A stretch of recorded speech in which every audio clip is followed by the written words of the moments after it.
4 hand seat. जल्दी के दोनों पैर उसमें डालने हैं। इनकी गर्दन को पहले सीधा किया है, लिया अपने शोल्डर पे एंड अप, इनके शोल्डर के ऊपर लोगों ने बना दिया है अप एंड। तो यार अभी तक का मामला ये है कि 3 हैंड सीट, 4 हैंड सीट, या फिर किसी कैजुअलिटी को आप शोल्डर में उठा के लाओ या पीठ में पिठैया से, या कैजुअलिटी को आप किसी 2 डंडे के सहारे उसके बीच में किसी शर्ट या फिर विंड प्रूफ जैकेट या फिर कोई और जैकेट ऐसे फंसा के उसे स्ट्रेचर बना के लाओ। तो कहने का मतलब ये है कि इम्प्रोवाइज टेक्निक, वहाँ पर आपको देखना होगा कि आप किसी कैजुअलिटी को कैसे आप डाउन कर सकते हो और कितना सेफ तरीके से डाउन कर सकते हो। उस पॉइंट तक उसको लाना है जहाँ उसका ट्रीटमेंट हो सके। आप उस सिचुएशन में जब रहेंगे तब आपको देखना पड़ेगा कि भाई उसके साथ क्या हुआ है, कि फ्रैक्चर हुआ है कि अदरवाइज़ कुछ और प्रॉब्लम है। पता चला कि आप उसको पैर में फ्रैक्चर सिर्फ है, नॉर्मल क्रैक है, नीचे आते तक पूरी हड्डी टूट गई, तो ऐसा नहीं करना है। इम्प्रोवाइज टेक्निक का यूज़ तो करना ही है अपने को, लेकिन साथ साथ सेफ भी उसको नीचे लाना है। एक साइड आप देखते हैं तो सामने आप देख रहे होंगे, दिख रहा है आपको इधर एक नोट बना देना है, दिख रहा है सबको? सर एक नोट बनाया, हम नोट दिख रहा है पीछे। एक लूप लिया, उसी पे एक और नोट बनाया, थंब नोट। दूसरी साइड एक बनाई क्लोविज। मान लीजिए इनका बैक में पेन हो रहा है ना, अभी हमें पता नहीं, हम डॉक्टर तो है नहीं कि क्या हुआ। हो सकता है इनका इंजरी चाहिए, ज़्यादा चोटें लगी है, हड्डियाँ टूटी है, तो उसके लिए स्ट्रेचर आता है जिसको बोलते हैं स्कूप। तो कैसे उठाता है और कैसे दूसरे स्ट्रेचर पे शिफ्ट करते हैं। एक इनके राइट में एक लेफ्ट में रखेंगे, ये लॉक होता है, दिख रहा आपको?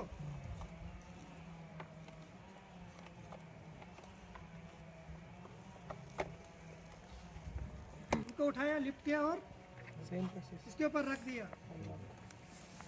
और इसको फिर अनलॉक करने, इस पर एक बटन होता है, दोनों साइड अलग अलग बटन होता है, प्रेस किया और खोल दिया।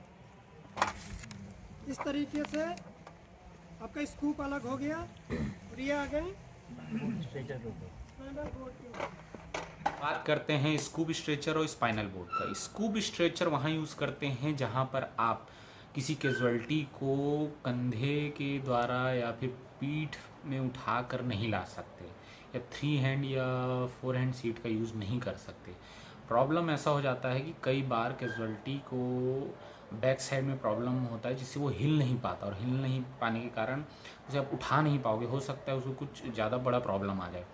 तो वहाँ पर आप स्कूप स्ट्रेचर का यूज़ करेंगे। स्कूप जो स्ट्रेचर होगा वो क्या होता है, 20 से आधा होता है, उसके ऊपर और नीचे साइड में एक लॉकिंग सिस्टम होता है। तो जब अगर कैजुअलिटी लेटा हुआ है तो आप कैजुअलिटी के नीचे तरफ से राइट और लेफ्ट से आप स्कूप स्ट्रेचर को धीरे से कैजुअलिटी को थोड़ा सा बस उठाना है और स्कूप स्ट्रेचर उसके नीचे आ जाएगा। नीचे आने के बाद ऊपर साइड और नीचे साइड से उसको लॉक कर देना। लॉक करके फिर आप कैजुअलिटी को उठाएंगे, उठाकर फिर आप उसको रखेंगे स्पाइनल बोर्ड स्ट्रेचर में। स्पाइनल बोर्ड में आप रखेंगे, रख के फिर आप उसको अनलॉक करेंगे स्कूप स्ट्रेचर को, वो अलग हो जाएगा। फिर कैजुअलिटी जब स्पाइनल बोर्ड में रहेगा तब आप उसे रोप से बांध दीजिए। इतना बांधिए, इतना टाइट कि कम से कम वो उससे फिसले ना या इधर उधर गिरे ना, ताकि आप जब उसे डाउन करें तब वो गिर ना पाए। फिर आप 2 लोग मिलकर आप उसे स्पाइनल बोर्ड के द्वारा आप उसे उस पॉइंट तक ला सकते हैं जहाँ पर उसे एक सेफ जोन तक आप उसे ला सकते हैं। फिर तो ये है स्कूप स्ट्रेचर और स्पाइनल बोर्ड। यहाँ पे एक होल है, अगर आप देखेंगे तो यहाँ पे होल है, दोनों साइड, बोथ साइड वो पिन जाएगी आपका होल के अंदर, तो ये लॉक हो जाएगा। आपने फ्रेम फिट कर दिया,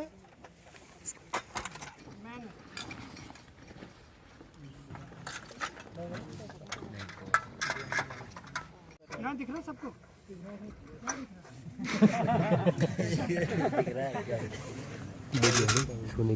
कितनी मेहनत इसके लिए लगी और कितने लोग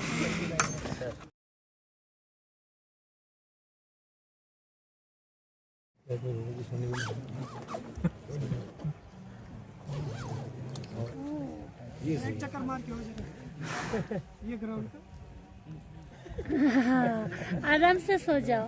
हो गया भाई, हो गया। नहीं नहीं, हो गया आपको तो दिखाना ही हॉस्पिटल तक दिखाएंगे क्यों? इतना हो जाने के बाद आप इसके ऊपर एक मैट्रेस रखिए और आपकी जो कैजुअलिटी है आप चाहे उनको अपने स्लीपिंग बैग के अंदर रख सकते हैं। कैजुअलिटी रखने के बाद जो आपका मिडिल पार्ट था रोप का वहाँ पे क्लोविस बनाए और इनके पैर लॉक कर दिए। क्लोविस का जो राउंड होता है दो होते हैं ना, एक उनके एड़ी पे आएगा और एक उनके शूज पे। दिख रहा है आपको?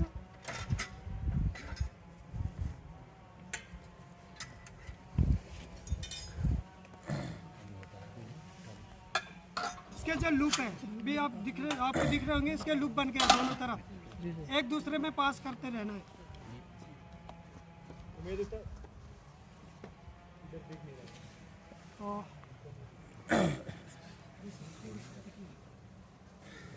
किसको नहीं, कितने लोगों को नहीं दिख रहा? थोड़ा सा साइड हो सकता है, आप खड़े हो जाओ, जिसे नहीं दिख रहा खड़े हो जाओ। ये हो जाने के बाद जैसे आप इनके शोल्डर के पास आ जाते हैं देन आप वहाँ पे उसको लॉक कर सकते हैं, वहीं पे लॉक कर देना है उसको।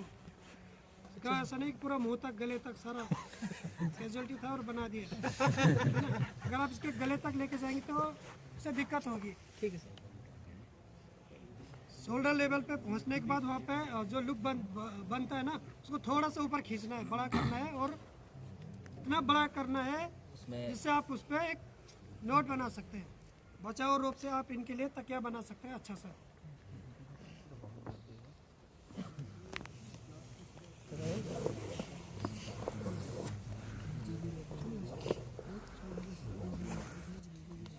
समझ गए सर? अभी देखा आपने ये दोनों बराबर नहीं है, इनका जो चेस्ट लेवल का थोड़ा सा छोटा है जी सर, ये थोड़ा सा बड़ा बराबर है। नहीं, बराबर नहीं होना चाहिए। चेस्ट ऊपर होना चाहिए। हाँ, चेस्ट का ऊपर होना चाहिए ताकि इनका जो अपर भाग है पार्ट है जो थोड़ा सा एलिवेशन में रहे। ठीक सर।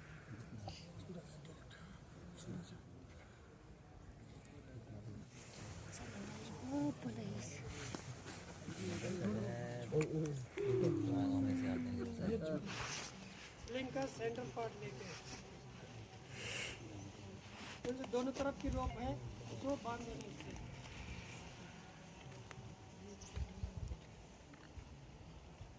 मेरे साइड्स में भी क्लोबिट लगा रहे हैं। हाँ, लगा सकते हैं आप। भाई यार the cons going on Kong stretcher. तो ये उल्टा है, इसको चेंज कर दो। ये पीछे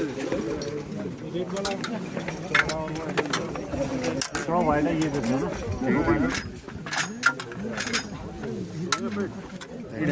लॉक करो। नहीं, इसको क्या कर रहा है? लॉक करो लॉक। कैसे करते लॉक?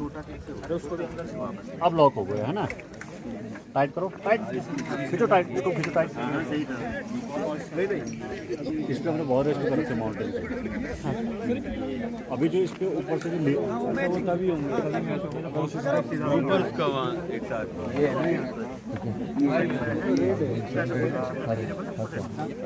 कहाँ बजाज के बीच में यार रघु यार। क्या नाम है इसका? इसको खींच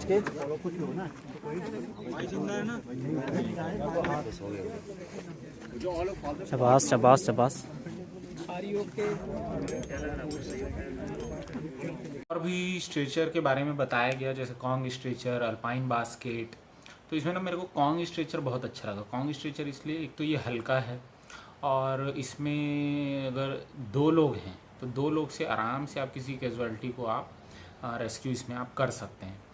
और इसमें यार प्लस पॉइंट ये, इसके ऊपर का जो हिस्सा होता है ना वो पूरा एक बैग है। तो इसमें आपको जो स्ट्रैप जो दिए हुए हैं उसको बस आपको फिट करना है। वो बहुत ज़्यादा कोई बहुत बड़ी बात नहीं है। जब आप उसको फिट करोगे तो आपको पता चलेगा कि कैसे फिट करना है, किधर को फ्रंट रखना है, किधर को बैक रखना है, वो पता चल जाता है।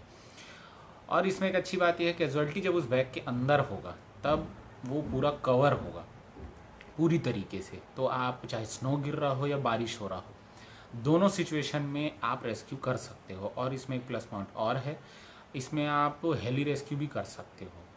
एक चीज़ और कि ज़रूरी नहीं है यार कि रेस्क्यू सिर्फ माउंटेन्स में होते हैं, ऐसा नहीं है। हो सकता है किसी ऐसी सिचुएशन में पहुंच गए जहां पर आपको कुछ एक्सीडेंट हो गया, जहां पर आपको किसी का रेस्क्यू करना पड़ा, तो वहाँ के लिए आपको एक छोटा मोटा नॉलेज होना चाहिए। ज़रूरी तो नहीं कि हर जगह कॉन्ग स्ट्रेचर मिलेगा आपको, या फिर स्कूप स्ट्रेचर मिलेगा, या फिर आपको कोई बहुत बड़ा ऐसा आपके पास रोप रहेगा जिससे आप अल्पाइन बास्केट बना लेंगे, ऐसा तो नहीं है। स्पाइनल बोर्ड मिलेगा, ऐसा भी नहीं है। तो मुद्दा ये है कि रेस्क्यू के लिए छोटे मोटे चीज़ का यूज़ करना, जैसे कि छोटा मोटा रोप है उसका कैसा हम यूज़ कर सकते हैं, जैकेट का कैसे यूज़ कर सकते हैं, शर्ट का कैसे यूज़ किया जा सकता है, आसपास जो सामान रहेगा उससे हम कैसे रेस्क्यू करने के लिए उसे हम काम में ला सकते हैं। तो इन सारी चीज़ों के बारे में आपको वहाँ पर सोचना होगा जहाँ पर किसी को रेस्क्यू करना होगा। तो मुद्दा ये है कि आप इम्प्रोवाइज टेक्निक का यूज़ करिए, सोचिए समझिए और किसी का जान बचाइए।